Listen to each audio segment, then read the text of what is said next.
Halo teman-teman, selamat bertemu kembali dengan saya. Jadi pada kali ini saya akan berbagi materi tentang Canva. Jadi ini pemanfaatan Canva atau penggunaan Canva untuk mendesain media pembelajaran. Baik, kita langsung saja.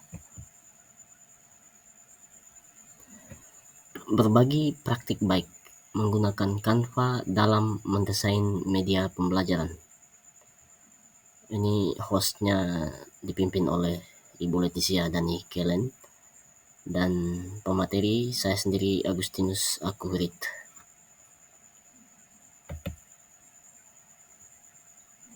Oke, yang pertama saya sampaikan dulu daftar isi pemaparan materi saya hari ini. Yang pertama itu adalah pengenalan Canva. Apa itu Canva? Terus yang kedua itu Canva kita gunakan untuk mendesain apa? Yang ketiga kelebihan Canva. Yang keempat kekurangan Canva. Yang kelima aksi nyata dan hambatan. Yang keenam kesimpulan dan rencana tindak lanjut. Oke, kita langsung ke slide yang berikut. Nah, teman-teman tentu tidak asing lagi dengan kata Canva. Apa itu Canva? Oke, baik, di sini saya sedikit menjelaskan. Canva itu adalah platform desain grafis online yang memungkinkan penggunanya untuk membuat atau berbagi konten visual dengan mudah, meskipun tidak memiliki pengalaman desain sebelumnya. Nah, jadi di sini teman-teman yang belum memiliki kemampuan untuk mendesain, ya kita manfaatkan aplikasi Canva ini. Nah, intinya Canva ini seperti Microsoft Word, tetapi khusus untuk desain. Anda bisa membuat berbagai macam hal dengan Canva, seperti poster, spanduk, logo, presentasi, infografis, posting media sosial, dan juga masih banyak lagi. Jadi salah satu contohnya itu yang kita akan praktikkan nanti itu adalah mendesain media pembelajaran. Nah, minimal media video, media PowerPoint, ataupun media presentasi lainnya. Oke, baik, kita lanjut. Nah, Canva ini kita pakai untuk desain apa teman-teman ya, kira-kira? Oke, seperti yang sudah saya sampaikan, Canva ini memiliki banyak sekali template atau contoh desain dan juga elemen desain yang bisa digunakan secara gratis. Mereka juga menawarkan fitur premium yang bisa dibeli, tapi versi gratisnya saja sudah cukup teman-teman untuk membuat desain yang menarik. Oke, singkatnya Canva adalah alat yang bagus untuk siapa saja yang ingin membuat konten visual yang keren tanpa perlu repot-repot.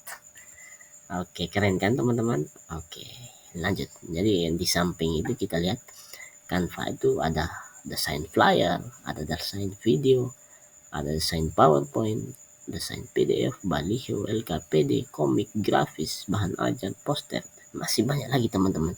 Jadi teman-teman bisa desain undangan juga bisa di sini dilakukan di sini. Terus misalnya teman-teman bingung mencari cara untuk mendesain media ya. Di sini gampang teman-teman. Silakan masuk ke Canva dan mudah sekali, banyak sekali saya siapkan desain untuk teman-teman. Intinya teman-teman bisa. Oke, lanjut. Oke.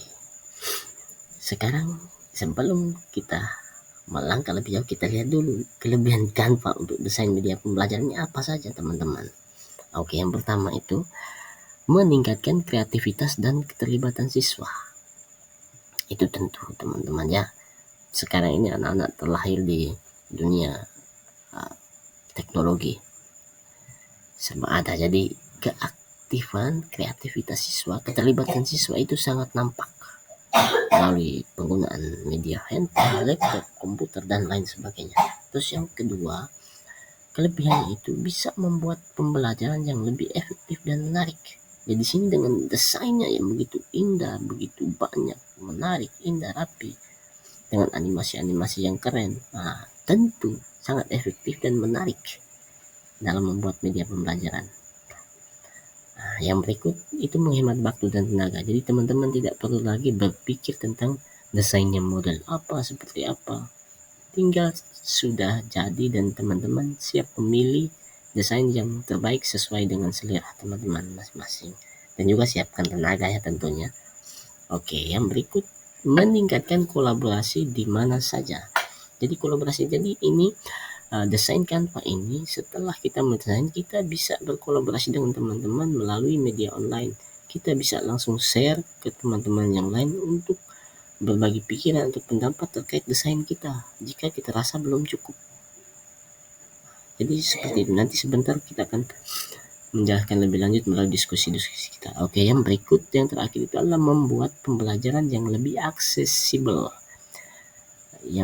Aksesibel di sini maksudnya bahwa mudah untuk diakses, seperti itu teman-teman. Jadi kita bisa mengaksesnya lewat handphone, lewat laptop, komputer, Chromebook, dan aplikasi-aplikasi media-media yang disediakan. Jadi seperti itu.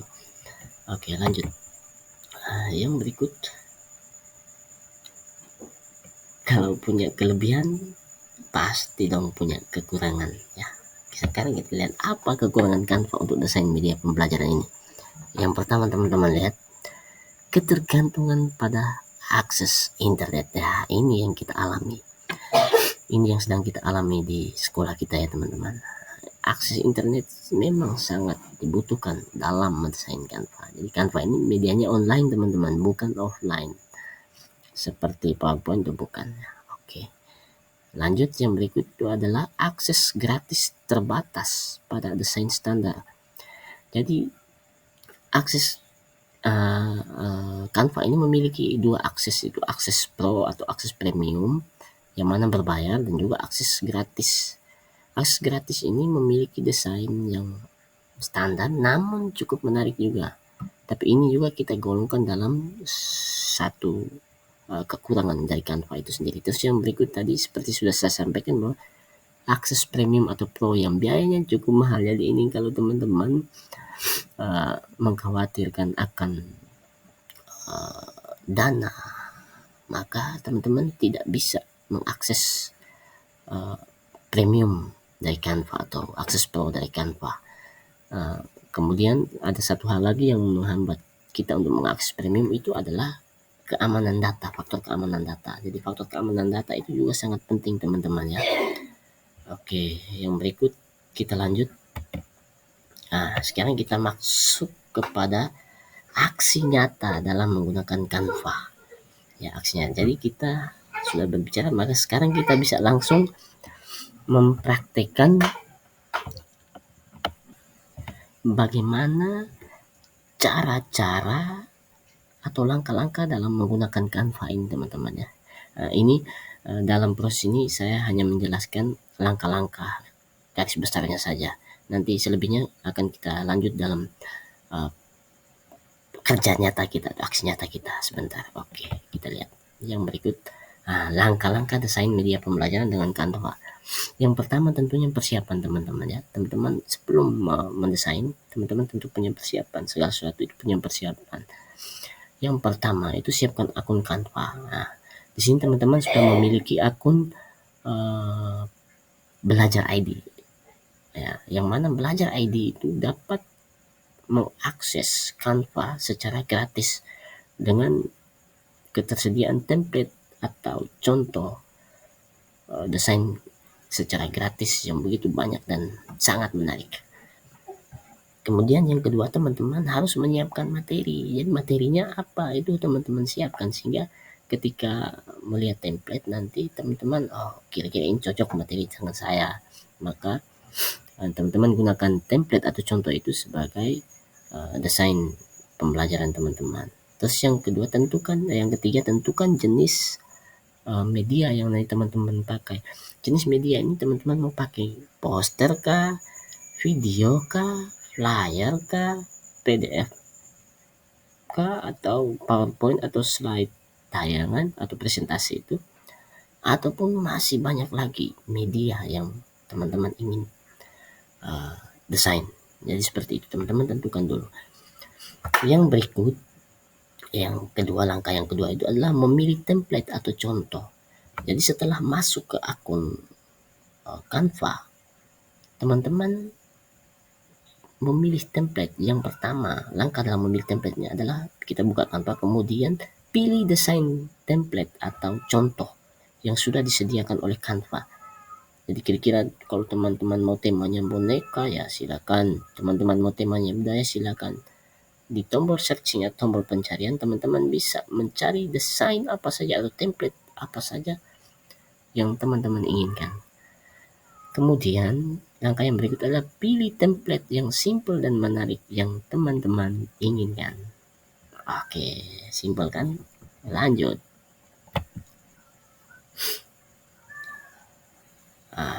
Masih di langkah-langkah yang berikut itu adalah mengedit template. Jadi setelah teman-teman memilih template, sekarang kira-kira teman harus buat apa? Oke. Yang pertama itu adalah teman-teman harus menyesuaikan teks, edit teks ya, menyesuaikan teks atau mengedit teks yang sudah ada. Teman-teman mengedit. Yang berikut, tambahkan elemen. Elemen ini berupa bingkai atau hiasan-hiasan pada template atau slide yang teman-teman desain. Terus yang berikut, masih di elemen tadi itu termasuk juga dengan audio, gambar, stiker, dan animasi itu dimasukkan dalam elemen.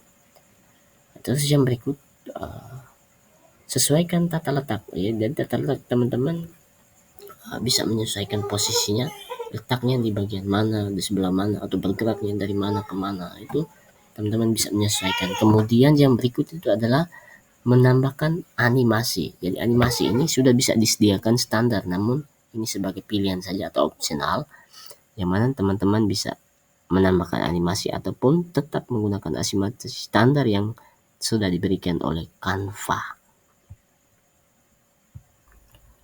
Kita lanjut langkah yang berikut, menyimpan dan mengunduh.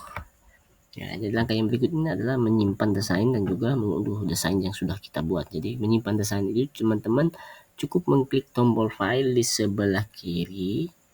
Di sebelah kirinya nanti sebentar saya jelaskan. Kemudian memilih menu simpan. Kemudian klik dan selesai.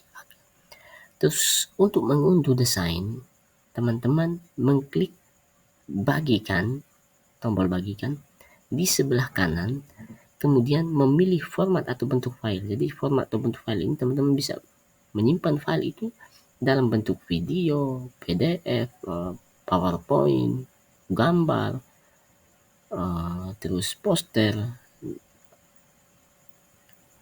atau banner, baliho, dan segala macam-macam format file yang teman-teman siap simpan. Kemudian yang terakhir adalah mengklik tombol unduh. Jadi sangat simpel teman-teman ya. Oke, kita lanjut. Ini tips bagaimana supaya media belajar itu menjadi menarik. Jadi teman-teman mau supaya media belajar itu menarik, ya gunakan tips-tips ini. Yang pertama, gunakan warna-warni yang cerah dan menarik untuk perhatian siswa.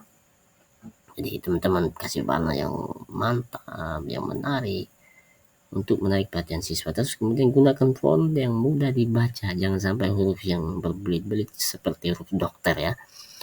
Terus yang berikut, sisipkan gambar dan juga video yang relevan dengan materi. Teman-teman bisa sisipkan.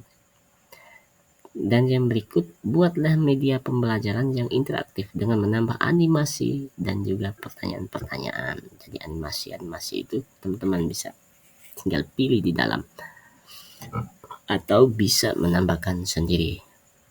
Yang berikut, tips yang terakhir adalah tes media pembelajaran Anda sebelum digunakan di kelas. Jadi kalau teman-teman tes, kalau rasa tidak baik ya ganti ulang seperti itu. Oke, lanjut.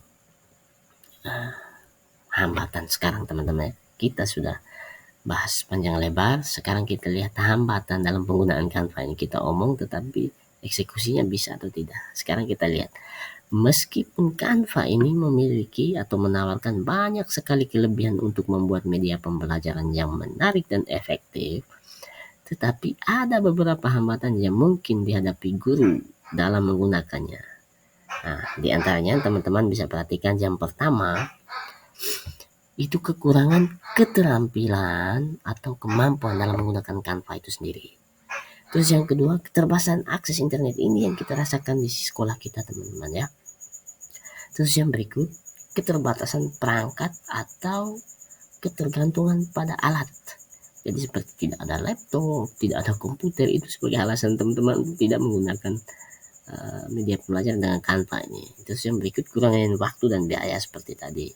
Kita mau beli tapi kekurangan biaya, kita mau akses tapi takut keamanan data. Terus yang berikut, persepsi negatif, sama saja, tidak bisa. Nah, ini persepsi negatif yang teman-teman sering lakukan. Jadi itu juga akan menjadi hambatan. Terus yang berikut, perubahan kurikulum dan ketakutan akan keamanan data. Perubahan kurikulum ini sudah pasti teman-teman ya. Ini kita desain belum selesai, tahun depan sudah ganti kurikulum. Jadi ketakutan seperti itu yang membuat kita terhambat. Terus yang berikut, ketakutan akan keamanan data. Keamanan data yang dimaksudkan di sini adalah ketika kita mengakses Canva ini secara premium atau pro. Akses premium atau akses pro itu, maka kita diminta untuk memberikan data-data kita yang sebenarnya, dan data-data itu justru menjadi ketakutan kita sendiri untuk keamanan data. Ini aman tidak dia minta nomor rekening ini untuk bayar, aman tidak dia minta KTP. Jadi seperti itu teman-teman ya, itu soal keamanan data. Yang terakhir kita lihat kesimpulannya. Jadi dari sekian banyak penjelasan saya, kita bisa lihat kesimpulan. Jadi Canva itu meskipun dia menawarkan banyak sekali kelebihan untuk membuat media pembelajaran yang menarik dan efektif, tetapi ada beberapa hambatan yang perlu dihadapi oleh teman-teman guru dalam menggunakannya.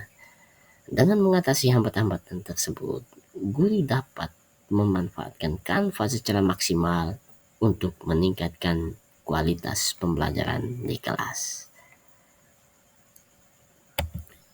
Nah, setelah kita bahas soal pengenalan, terus kemudian kita ke aksi nyata, kekurangan, kelebihan, kemudian aksi nyatanya, kesimpulan, hambatan tadi, kesimpulan. Kemudian sekarang kita lihat bagaimana rencana tindak lanjut kita. Kira-kira kita dengar ini kemudian berhenti atau mau melakukan apa? Atau dengan hambatan tadi kira-kira kita mau melakukan apa? Jadi sini saya mengusulkan ada beberapa rencana tindak lanjut. Yang pertama itu adalah kita melakukan pelatihan dan pengembangan secara profesional ya teman-teman.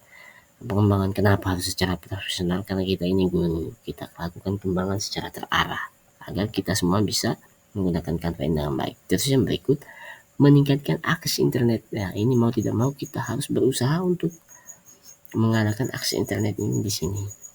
Terus yang berikut, menyediakan perangkat atau alat yang memadai. Mungkin teman-teman yang belum punya laptop bisa pinjam, atau seperti apa usaha untuk mendatangkan alat atau perangkat tersebut. Kemudian manajemen waktu dan biaya. Manajemen waktu dan biaya ini tentu dari teman-teman sendiri, kira-kira waktu luangnya seperti apa teman-teman bisa manfaatkan, dan juga biaya. Dan juga kalau teman-teman sudah menyiapkan biayanya, mungkin harus memastikan keamanan data.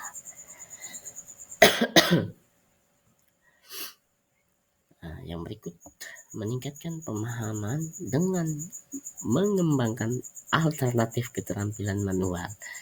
meningkatkan pemahaman dengan mengembangkan alternatif keterampilan manual. Di sini saya maksud itu adalah satu-satunya solusi adalah dengan menggunakan media lain seperti PowerPoint untuk mendesain media pembelajaran, itu cara manual. Yang berikut, yang terakhir adalah berani mencoba dan salah. Oke, baik teman-teman, sekian dan terima kasih. Semoga bermanfaat.